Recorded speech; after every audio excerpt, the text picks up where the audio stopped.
आपको सफलता दिलाने वाले प्लेटफॉर्म सफलता का अड्डा पर आपका स्वागत है। आज है 5 सितंबर 2022। आइए देखते हैं आज की करंट अफेयर्स का हमारा पहला क्वेश्चन क्या है। तो आज का हमारा पहला क्वेश्चन है, 32 मिलियन प्रकाश वर्ष दूर स्थित एक फैंटम गैलेक्सी की स्पष्ट छवि किसने ली है। यानी कि कितने किलोमीटर यानी कितने मिलियन दूर, 32 मिलियन प्रकाश वर्ष दूर स्थित एक फैंटम गैलेक्सी की स्पष्ट रूप से जो छवि ली है वो हाल ही में किसने ली है। तो ये स्पष्ट छवि ली है नासा ने। किसने ली है? तो ये नासा के द्वारा 32 मिलियन प्रकाश वर्ष दूर स्थित एक फैंटम गैलेक्सी की स्पष्ट छवि ली गई है। अब नासा क्या है इसके बारे में भी जानते हैं। नासा की अगर बात करें तो नासा का पूरा नाम है national aeronautics and space administration.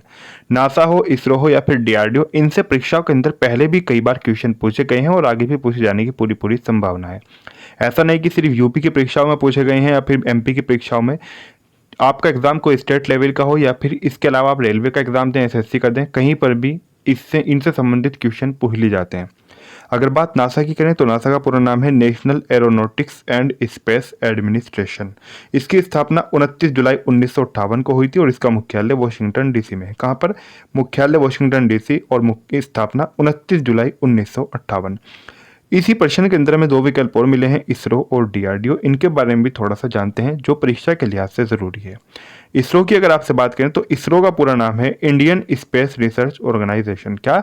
Indian Space Research Organisation. इसकी स्थापना 15 अगस्त 1969 को हुई थी।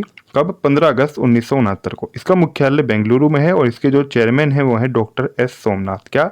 डॉक्टर एस सोमनाथ इसके चेयरमैन हैं यानी कि इसरो के। अब डीआरडीओ की अगर बात करें तो डीआरडीओ का पूरा नाम है defence research and development organisation. क्या? Defence research and development organisation, ये इसका पूरा नाम है डीआरडीओ का। ये बात आपको याद रखनी है। इसकी स्थापना 1958 में हुई थी। इसका मुख्यालय नई दिल्ली में है यानी कि हेड क्वार्टर कहाँ पर है इसका? नई दिल्ली में।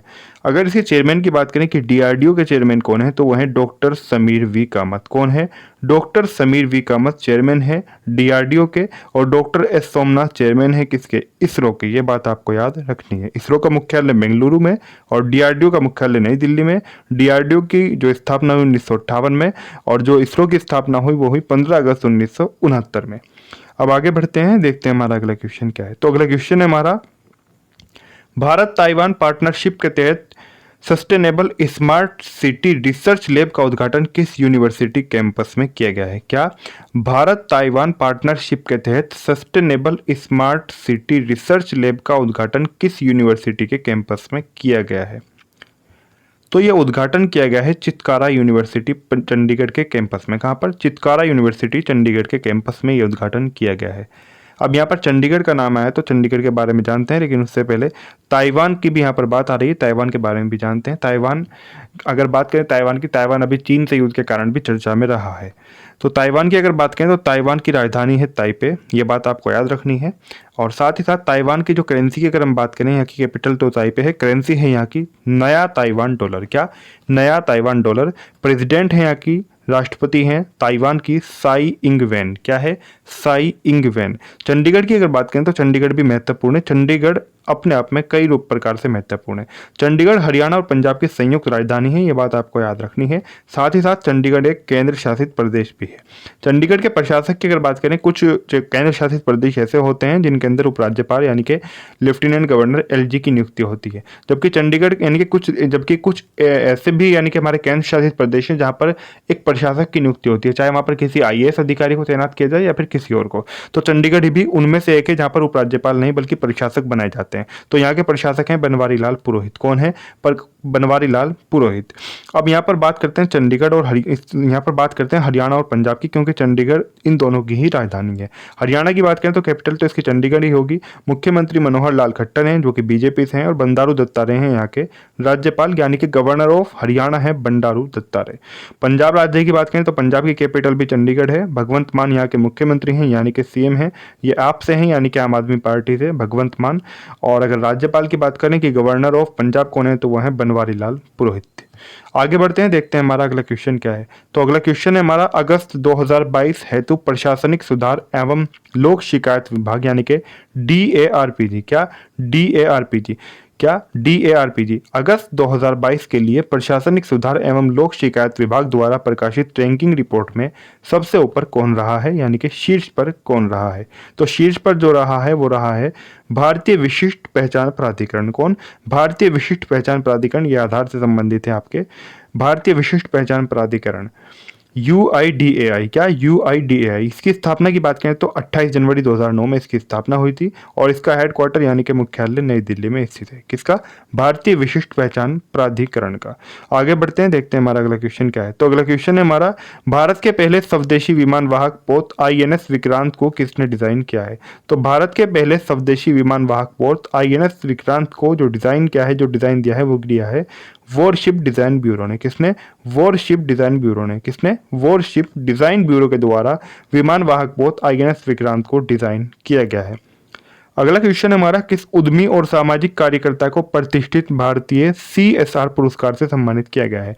यानी कि वो कौन उद्यमी हैं और सामाजिक कार्यकर्ता भी हैं, साथ में सोशल एक्टिविस्ट भी, जिनको CSR पुरस्कार से, प्रतिष्ठित भारतीय CSR पुरस्कार से सम्मानित किया गया है।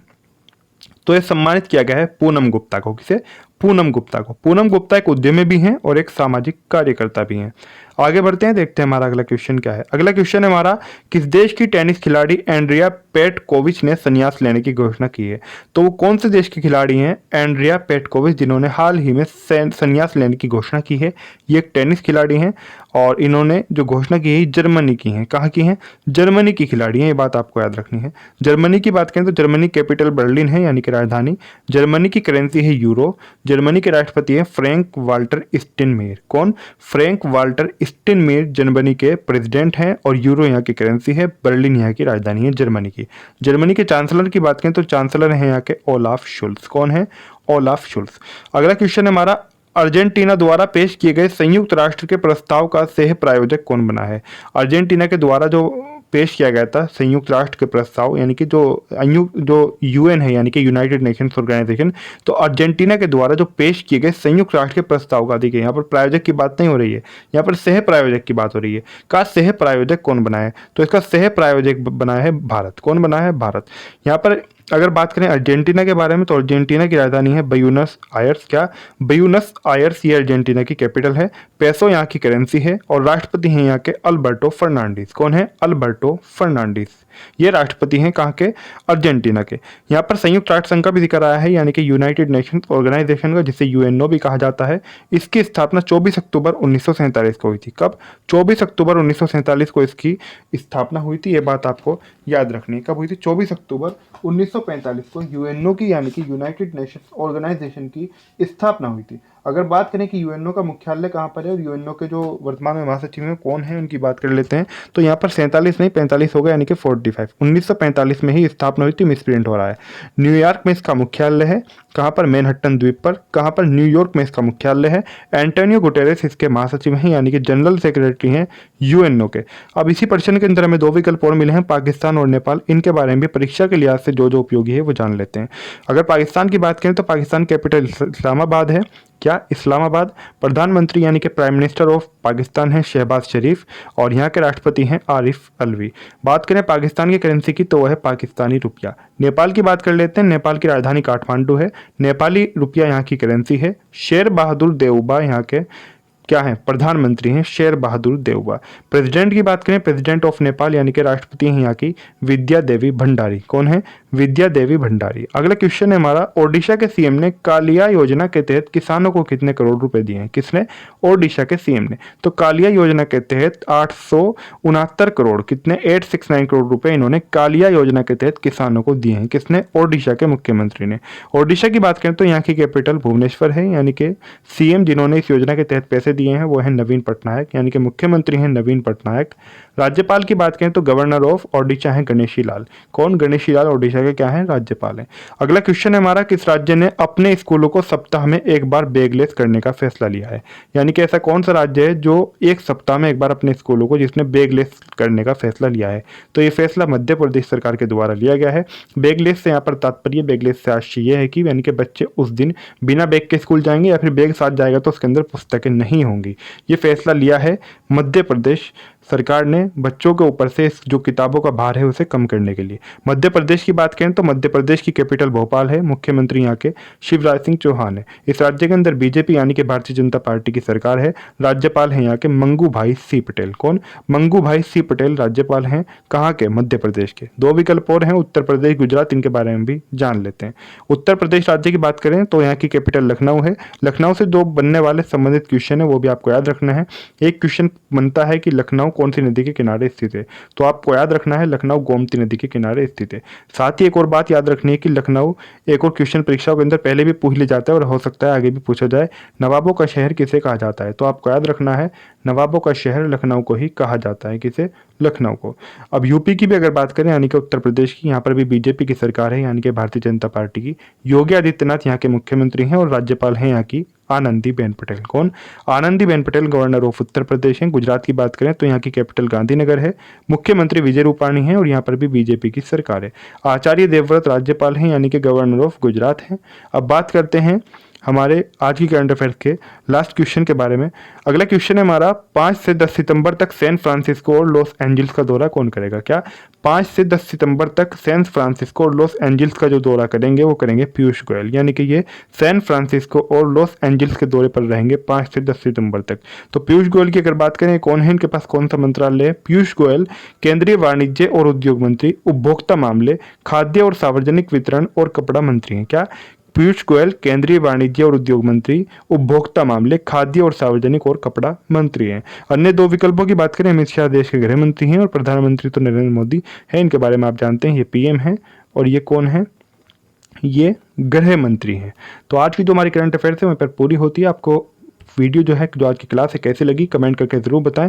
कमेंट ज़रूर करें। क्लास अच्छी लगे तो लाइक ज़रूर करें। जो आपके नियमित हैं, फ्रेंड्स हैं, जो तैयारी कर रहे हैं, उनके साथ शेयर करना ना भूलें।